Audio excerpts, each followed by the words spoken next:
mapagpalang umaga po sa buhay ng bawat isa.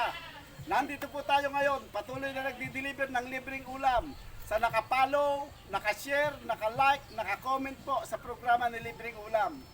Sa bawat share nyo po, hindi po yan nasasayang. Sa bawat share nyo, marami po ang nakakapanood. Kaya lagi ko pong sinasabi, i-share nyo po ng i-share, i-comment nyo po yung inyong address para alam ko kung saan ko ito i-deliver.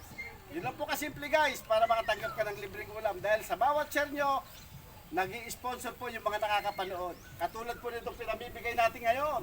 Napanood po tayo ni retired Colonel Virgilio Baldovino na kung saan po pang siyam na banyerang isda na po yung pinamimigay niya sa programa ni Libreng Ulam. Meron po tayong sponsor ng tinapa kay Ma'am Maribel Bauto sa Barangay Tabuatin, San Leonardo.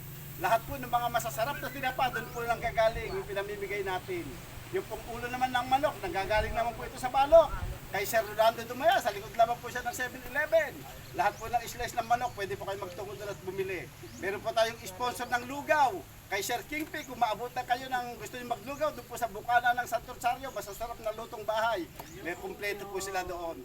Yun po. At ito po ngayon, yung mga tumanggap ng libreng ulam. Ano po ang masasabi nyo, mga ma'am? Maraming salamat po. Pasalamatan po natin, una sa lahat, ang Panginoon.